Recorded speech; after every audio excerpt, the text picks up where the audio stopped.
결국 농민들을 모아서 힘을 키워 나라까지 세우는 건가요? 네, 맞아요. 그렇게 되는 거예요. 아, 선생님이 앞에서 말했었던 한나라 역사 마지막에 나타난다는 모습. 새로운 영웅도 등장하죠. 농민의 봉기도 나타나죠. 사회 혼란도 나타나죠. 되셨어요? 여기다가 하나만 더 알려드릴게요. 여러분들 마음이 되게 불안하거나 걱정 많을 때 있죠. 보통 이제 우리 제자들은 내일 짝을 바꾼다는데 쟤랑은 정말 안 됐으면 좋겠다라든지 내일 학교에서 시험 본다는데 제발 시험아 미뤄져라. 뭐 그런 정도의 고민을 할 것 같은데요. 이런 상황처럼 정말 더 이상 인간이 해결하기 어려운 상황에 빠졌을 때 사람들은 종교에 많이 빠져요. 종교적인 힘으로 그걸 이제 극복하려고 합니다. 그럼 질문할게요. 그 당시 사람들은 어떤 종교에 많이 빠졌을 것 같아요? 그렇죠. 불교입니다. 일단 부처님을 믿고 있으니까. 자, 그런데 이 당시에 부처님을 믿는 방법에 살짝 변화가 생겼습니다. 그게 바로 뭐냐면요. 여러분, 불교라고 하는 건요. 부처님이 되려고 하는 종교가 바로 불교예요. 그러니까 부처라고 하는 건 깨달은 자거든요. 그러니까 깨달아서 우리도 석가모니처럼 되겠다라는 게 불교인데 그전에는 이제 어떤 식의 방법이 나왔냐면 왜 부처님의 말씀이 적혀져 있는 어려운 책들 있잖아요. 열심히 읽어요. 열심히 읽다 보면 나도 부처님의 그 뜻을 딱 헤아려서 해탈할 것이다 라고 생각을 했어요. 그럼 여러분들 그러기 위해선 반드시 뭔가 읽어줘야 되죠. 그렇죠? 그럼 글을 알아야 돼요. 근데 이 당시의 글은 귀족들만 알아요. 그러니까 백성들은 그러니까 그게 너무 어려워서 어떻게 했어요? 나무아비 다불이라고 외치고 다녔다라고 했잖아요. 그렇죠? 자, 그런데 잘 보세요. 신라 말이 되다 보니까 불교 중에서 그렇게 막 읽지 않아도 부처가 될 수 있어 라고 하는 주장이 나오게 됩니다. 우리는 이것을 바로 뭐라고 하냐면요. 선종이라고 해요. 그러니까 불교는 불교인데요. 때로 우리가 그 전에 배웠던 불교는 조금 다른 양식의 불교가 등장하죠. 선종이 유행하게 된다. 그래서 이때부터는 책을 많이 읽지 않아도 참선만 많이 하면 부처가 될 수 있을 것이다 라고 해요. 그럼 여러분 이때부터 이제 많은 스님들, 특히나 스님들이 참선을 많이 하시겠죠. 수행을 하시겠죠. 근데 그거 알아요? 정말 유명한 스님들 있잖아요. 수행을 정말 많이 하신 스님들이 돌아가시고 나면 이제 화장을 하는데요. 화장하고 나면 우리가 일상에서 볼 수 없는 아주 독특한 구슬 같은 게 몸에서 나옵니다. 우리는 그것을 바로 사리라고 불러주는데요. 그런 사리를 함부로 둘 수가 없겠죠. 자, 그래서 그 사리를 모셔두기 위한 탑이 만들어집니다. 사리를 모셔두기 위한 탑이다. 어떤 모습일까요? 바로 이 모습이에요. 탑은 탑인데요. 스님들의 사리를 담아놨다 해서 승탑이라고 불러줍니다. 자, 우리가 그 전에 봤었던 탑의 모습과는 1층, 2층, 3층 구분되어진 모습과는 좀 다르죠. 그렇죠? 이것이 바로 승탑이 되는데 이런 모습을 여러분들이 어디 가시면 많이 보실 수가 있냐면요. 절에서도요. 주로 앞쪽에 가면 많이 있어요.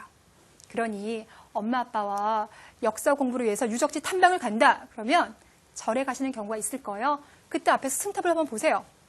그럼 공부를 했으면 써먹어야 되잖아요. 뭐로 갑니까? 엄마! 이 승탑이라고 하는 건 선종이 유행하면서 스님들의 사리를 모셔둔 거래. 이거 통일신라 말부터 등장했던 거래. 라고 하시면 되겠습니다. 자, 이렇게 해서 여러분들 우리는요. 신라의 마지막 모습을 쭉 봤는데요. 자, 그럼 이제 이 내용을 주제 정리 한번 해봅시다. 신라의 동요. 이때 어떤 모습이 나타난다? 일단 첫 번째, 그렇죠. 왕이 자주 바뀌면서 왕권이 흔들리더라. 두 번째, 김원창과 같은 사람은 난을 일으키기도 하더라. 세 번째, 농민 봉기가 활발해지고 이때 호족이 성장하더라. 되셨어요?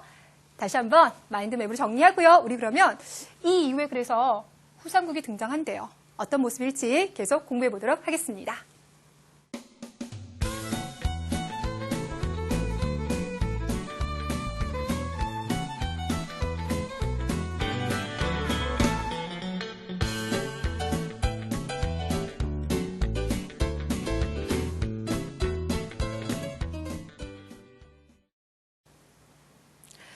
자, 그럼 이제 아까 제가 말씀드린 대로요. 이번에는 두 번째 주제 후삼국 시대에 대해서 공부를 해볼게요. 후삼국 시대? 일단 그 부분은요. 이렇게 여기서 이제 적기보다는 지도와 함께 보는 게 훨씬 더 좋아서요. 옆으로 한번 이동해 보도록 하겠습니다. 일단 후삼국, 후자 빼더라도요. 삼국자가 나왔으니까 나라는 적어도 세 개겠구나 라는 느낌이 오시죠? 자, 보시면 여기 대동강, 신라는 그 대동강 아래쪽을 다 통일하고 있었지만 신라 말이 되다 보니까 힘이 약해져서 이제 경상도 일대만 겨우 통치하는 상황이 돼버려요. 자, 그러면서 여러분들 여기를 지금 뭐라고 하냐면요. 전라도, 충청도라고 불러주죠. 자, 이 지역에 나라가 등장하는데 이것이 바로 후백제가 되겠습니다. 이 여러분 후백제, 그러니까 나라 이름에서 딱 말하고 있어요. 백제를 다시 한번 뭐 하겠다, 건국하겠다라는 이제 뜻을 보이고 있는데 이 나라가 900년에 건국이 되었어요. 자, 그렇다면 여러분들 이 후백제를 누가 세웠는지 혹시 알고 계세요? 앞에서 배웠던 바로 견훤이라는 사람이에요. 이 견훤은 원래 어떤 일을 하던 사람이냐면 신라에서 군인이었어요. 그러다가 경주에서 맨날 싸움만 하니까 안 되겠어. 내가 나의 그 밑에 있는 이제 부하들과 나의 힘을 바탕으로 해서 차라리 새로운 나라를 세우고 말겠어 라면서 후백제를 건국하게 되는 겁니다. 그러면 선생님 나름 나라의 틀도 갖춰놨으니 도읍지도 있었겠네요? 예, 맞아요. 이 나라의 도읍지가 어디냐면 완산주라는 곳인데요. 외우기 조금 어렵죠? 그럼 제가 힌트를 드릴게요. 아까 선생님이 견훤이 후백제를 세웠던 곳은 지금의 전라도, 충청도 일대라고 했죠. 그 중에 전라도. 여러분 전라도에서 그 전자 있죠? 전자는요. 전라도의 아주 큰 지역의 앞글자를 따온 거예요. 전라도에서 전자를 쓰는 지역 뭐가 있을까요? 이게 전주입니다. 그러니까 이 완산주의 옛날 이름이 바로 완산주의 오늘날 이름이 전주고 전주의 옛날 이름이 이제 완산주거든요. 그래서 이 지역의 도읍지를 딱 정해놓은 거예요. 그리고 난 다음에 여러분 우리 사회 시간에 옛날 배웠을 것 같은데요. 여기는 우리나라에서도 평야가 제일 많아요. 그러니까 곡식이 많고 거기다 나름 군인 출신이었으니 얼마나 싸움을 잘했습니까? 그래서 이 힘을 바탕으로 해서 이미 너무나 많이 쇠약해진 신라를 계속 공격을 해요. 결국 그래서 여러분들 포석정 기억나세요? 우리 옛날 사진 특강에서 봤었는데 이렇게 물이 지나갈 수 있는 길을 만들어 놨었던 그 포석정에서 견훤이 신라 왕을 죽이기도 할 정도로 뭔지 알겠죠? 자, 그만큼 신라는 상당히 이제 약해진 나라가 됐어요.